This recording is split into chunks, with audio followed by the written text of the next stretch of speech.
Okay, so before we get started, I have a couple of things I would like to say. First off, thank you guys so much for 100 subscribers. Secondly, this video was suggested by Kadin Hudson. If you would like to suggest any movies for me to make videos on, then feel free to do so in the comments. Thirdly, I'm a little bit stretched for time while editing this, so I'm gonna do what I did in my video on Dawn of the Dinosaurs and replace the sin counter with a picture of Danny DeVito.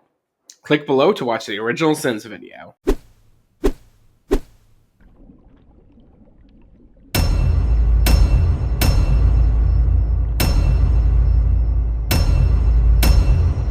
Everything wrong with in 8 minutes or less? Spoilers, duh! This, ladies and gentlemen, is a key. You won't know it's a key until much later in the movie when you've already forgotten whatever it was. I mean, I thought this was a pretty clever case of Chekhov's gunning, but okay. I went to bed in my shithole apartment and woke up in an actual shithole. Nobody would be cracking wise in this situation.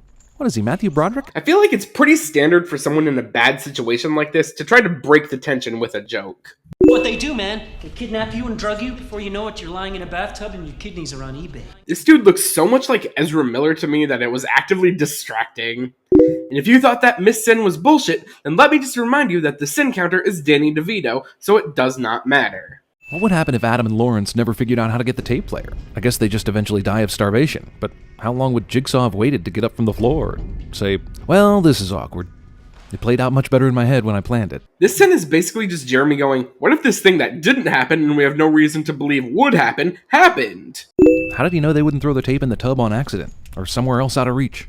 What if Lawrence throws like a girl? That's racist. Newspapers started calling him the Jigsaw Killer. And this kid has never heard of him? Like, ever? It is entirely possible that Jigsaw is not widely known to the public, especially considering that Gordon only knows about him because he was involved in the case.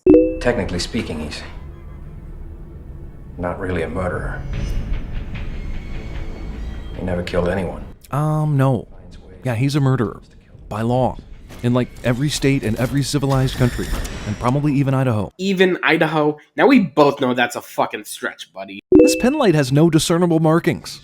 And Lawrence would have to have a criminal record for them to match fingerprints, so how did the detectives figure out that this was his pen light? Gordon doesn't necessarily need to have had a criminal record for the government to have his fingerprints on file. There are certain jobs, especially medical ones, where you need to have your fingerprints registered. Most people are so ungrateful to be alive.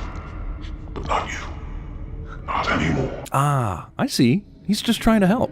He's seen V for Vendetta one too many times, and he thinks torturing people actually sets them free. You say this as if this is some kind of problem with the movie, but Jigsaw is supposed to be a delusional character. This was meant to receive calls, not make them. Yeah, but telephone law requires all phones to be able to dial 911 regardless of their limitations. I don't think the serial killer who tortures people with death traps gives a shit about laws of any kind.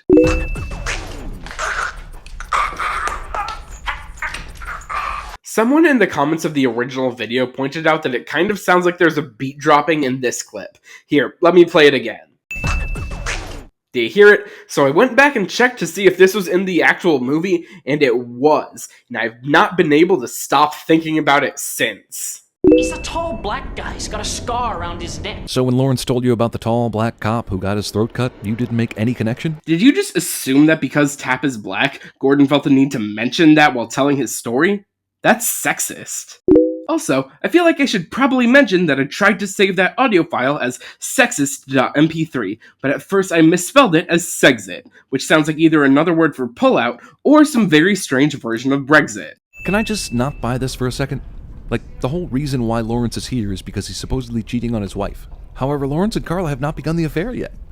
He says I did not cheat on her! and we see the encounter in the hotel room where he tells her what the rules are for calling him and like she made a mistake, like a rookie mistake.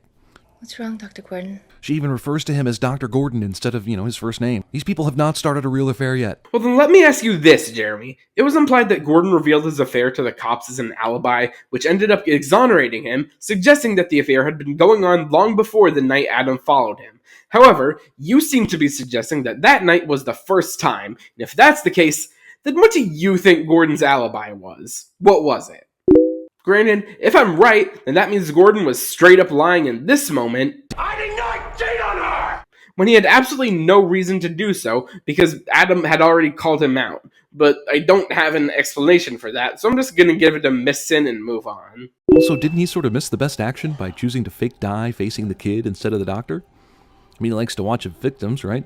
But he didn't even see the guy who cut his own foot off, which for a psycho killer has got to be like the best part. Yeah, well, Jigsaw is one of Gordon's patients, so if they faced each other, then Jigsaw ran the risk of Gordon recognizing him.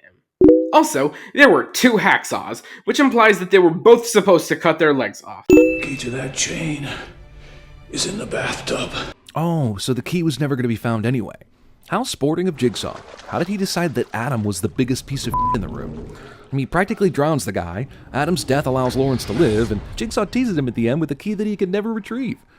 Photographers must be worse than Satan. Again, Jigsaw is a delusional psychopath. I don't think there's any particular reason why he was torturing Adam other than the fact that he enjoys the suffering of others.